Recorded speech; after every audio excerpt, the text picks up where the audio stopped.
के coaching centre पर गोलियां चली है। खान सर बोले कि 8 से 10 राउंड फायरिंग किया गया है। उनके एक सुरक्षा कर्मी जो वहां पे गार्ड है उनको गोलियां भी लगी है और खून के धब्बे साफ साफ देखा जा सकता है। लेकिन अगर भाजपा नेताओं से इस बारे में सवाल कर दो तो उनकी बोलती बंद हो जाएगी। अभी ये लोग कहां पड़े हैं, सारा पुलिस जो है वो खाली राबड़ी आवास खाली कराने के पीछे व्यस्त है। अभी एक सवाल अगर किसी भाजपा नेता से कुछ पूछ दो तो ये लोग सीधे कहेंगे कि राबड़ी आवास को खाली करवाओ। बिहार में लगातार अपराध जो है वो बढ़ रहा है। हाल ही गया जी में एक व्यवसायी को गोली मारकर 30 लाख से ज्यादा का जेवरात छीन लिए और फरार हो गया। अब कोचिंग संस्थान और पटना का पारस अस्पताल भी सुरक्षित नहीं है। दिन दहाड़े गोलियां चल रही है। अब सोचिए ना, अब बताइए कि राबड़ी आवास को खाली कराने के पीछे में ये पूरा तंत्र मंत्र लगा है और अपराध को ध्यान नहीं दे रहा है। कहां सो रहे हैं आप सम्राट चौधरी जी? जिस पटना मुख्यमंत्री आवास में आराम से आप आराम फरमा रहे हैं वहीं पटना में गोलियां चली है ना। खान सर ने खुद बोला है कि 8 से 10 राउंड फायरिंग हुई है। अब बताइए कि बिहार में आखिर चल क्या रहा है। अब देखिए, जितने भी भाजपा का नेता उनसे कुछ पूछिए तो सीधे कहेंगे राबड़ी आवास खाली करना पड़ेगा। अरे भैया, वो तो खाली करना पड़ेगा, लेकिन उससे पहले जीतन राम मांझी जी का भी तो आवास खाली करवाइए। उससे पहले अपराध तो कम करवाइए।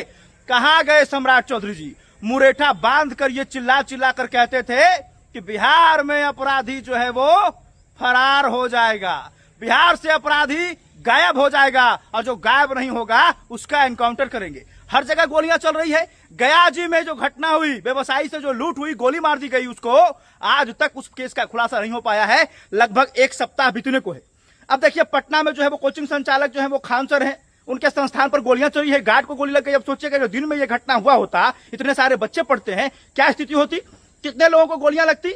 तो भाई, पटना पुलिस क्या कर रही है, सम्राट चौधरी जी क्या कर रहे हैं? जितने भी लोग इस वीडियो को देख रहे हैं, सबसे पहले शेयर कर दीजिए। मेरा सवाल बस सम्राट चौधरी जी से है कि राबड़ी आवास आपको पहले खाली करवाना है कि बिहार में आपको जो है वो अपराध कम करना है? बिहार से आपको अपराध भगाना है या राबड़ी आवास खाली करवाना है? आप दो चीज में से एक चीज फैसला ले लीजिए। हम ये कहते हैं कि अगर नियम संगत है तो राबड़ी देवी का आवास खाली करवाइए, लेकिन उससे पहले जीतन राम मांझी जी का आवास भी खाली करवाइए। बिहार से अपराध को भगाइए, अपराध मुक्त करवाइए। अब सोचिए ना, पटना पारस अस्पताल में जिस तरह से दिन दहाड़े जो है वो घुसकर एक अपराधी की हत्या हुई थी, और अब देखिए रात में जो है वो खान सर के कोचिंग संचालक जो है वो उनके संस्थान पर गोलियां चली है। अब सोचिए कि क्या स्थिति है।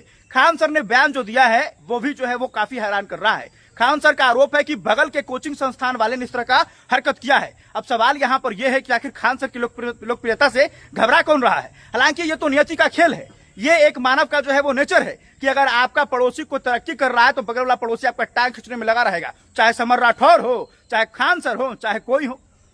ये तो परस्पर बना हुआ है कि लोग लगे रहते हैं। लेकिन सवाल अब यह है कि जिस बिहार से अपराधी को भगाने की बातें हो रही थी, जिस बिहार में अपराधियों का खात्मा करने की बात चल रही थी, जहां लंगड़ा ऑपरेशन चल रहा था, वरना सीधे ऊपर का रास्ता दिखा रहा था, कुछ लोग क्या बोल रहे थे भाजपा के नेता, या तो बिहार छोड़ो, नहीं तो टांग पर चलना छोड़ो, और ये तो भी नहीं कर सकते तो सीधे जो है वो धरती छोड़ो। अरे भाई साहब, क्या धरती छुड़वाएंगे? अपराधी आपसे कम ताकतवर है जी। देख रहे हैं, कभी गया जी में लूट लेता है, कभी वहां गोली चला देता है, कभी वहां गोली किसी को मार देता है, कभी वहां हत्या, कभी ये। तो अपराधी किसी से डरा है? वो चाहे सम्राट चौधरी जी की सरकार आ जाए, चाहे खुद मुख्यमंत्री नीतीश कुमार रहे, और चाहे खुद जो नरेंद्र मोदी जी एक बार बिहार के मुख्यमंत्री बन के देख ले, पता चल जाएगा कि बिहार में कितने बड़े बड़े अपराधी हैं।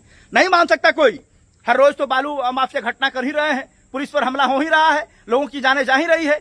लेकिन अब क्या बोला जाए? सम्राट चौधरी जी, आप ध्यान दीजिए। अगर राबड़ी देवी आवास अगर आपकी पुलिस खाली ना करा पाई हो तो एक बार उनको कहिए कि अपराध पर इन लोग जो है वो लगाम लगाए, अपराध को कंट्रोल करे, और जो गोलियां चला रहा है उसे पुलिस गोली मारे। बाकी आप लोग क्या कुछ सोचते हैं कमेंट सेक्शन में बताइएगा। इस वीडियो को शेयर जरूर कीजिएगा। बहुत बहुत धन्यवाद।